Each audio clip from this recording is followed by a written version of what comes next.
Hello and welcome to another episode of Agri Art. In this episode, we'll be covering a paper by Dr. Jules Janik on the topic of art in horticulture, specifically landscape design, painting, sculpture, and several other artistic pursuits related to botany. With the possible exception of those that settled in the Arctic, the cultures of various peoples have developed in plant-dominated environments, with plants providing people food for both them and their animals, as well as fiber, shelter, shade, and medicine. The dependence on plants has influenced and molded our aesthetic consideration for them, with most of the great civilizations we know of, creating special garden designs for both practical and aesthetic purposes. In landscape design, formalism was the first known form of gardening for both aesthetic and practical purposes. A formal garden represents human dominance over nature, and is achieved by orderly placements of plants with an emphasis on symmetry and extensive plant pruning and training. This system of gardening was ultimately developed in ancient Egypt, where natural vegetation was scarce, and the garden would represent an artificial oasis of which people could seek refuge. From Egypt, it spread to Persia, Syria, India, and ultimately the Roman Empire, with cultural variations as it moved from realm to realm.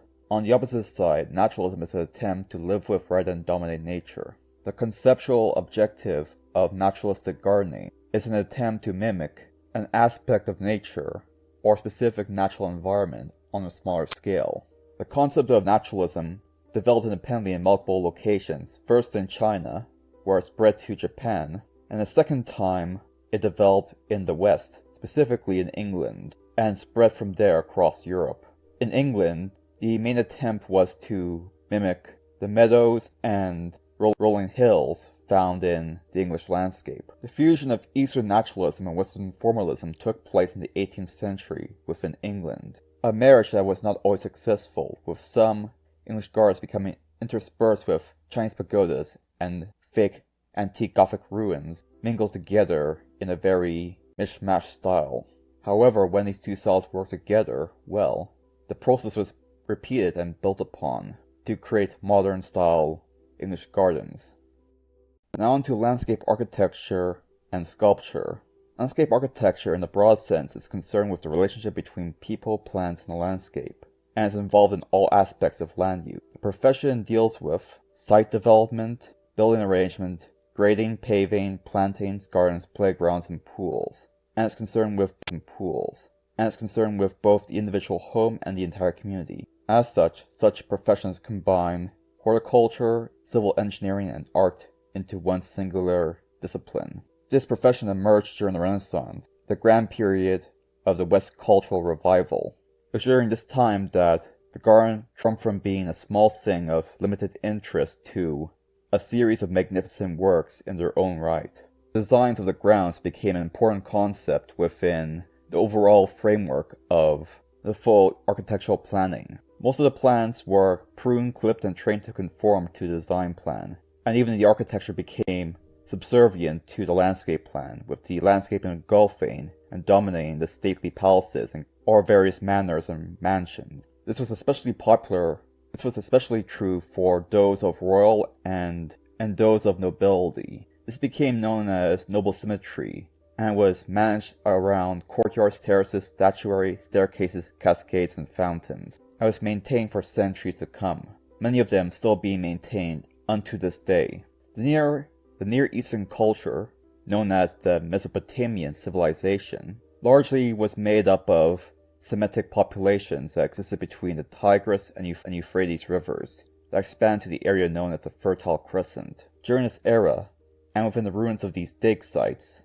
sculptures of plants can be found, and similar forms can be found in Egyptian, Greek, Roman, Indian, pre-Columbian, American, and European Renaissance art as well. Although it's likely that pre-Columbian American populations developed this technique independently due to the lack of interaction between these two groups. The use of plant sculptures likely started in Egypt through its interaction with the Mesopotamian civilization, and from there spread across the rest of the Old World. In ancient Egypt, papyrus and lotus were often used in sculptures as symbols of the Upper and Lower Nile region, and the reunification of Egypt in the 3rd millennium BCE. Now onto mosaics. Mosaics were in ancient Greece and Rome, and survived in Christian and Islamic art up until the present era. Mosaics were prominent as decorations on floors and ceilings of private residences and public buildings, especially churches, mosques, and palaces.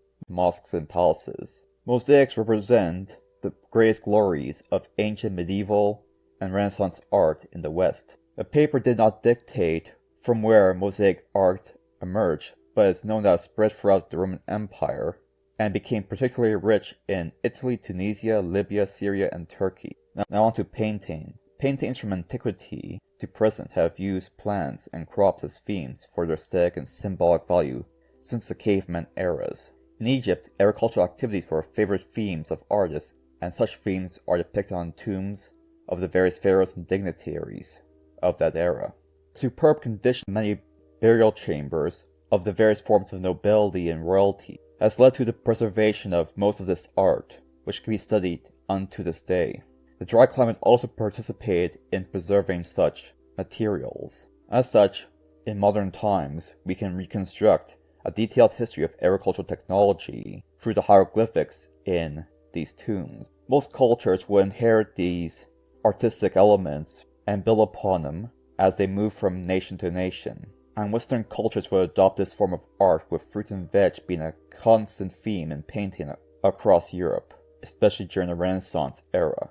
Going to the New World, in Peru during the Nazca period between 400 and 600 CE, the empire of that era utilized embroidery to depict a man holding 2 peppers with 2 fruits on a cord around his neck. And the use of plants was portrayed extensively in various forms of embroidery, based on what could be gathered from these dig sites. In the Old World, tapestry became extremely popular art form in the Middle Ages and Renaissance, and was carried out extensively in the 17th century within Europe. Herbals were likewise a great source of plant art. The Persian work, the Julianica Codex, or Codex Vindobonensis, was an illustrated manuscript from the late antiquity found in Constantinople.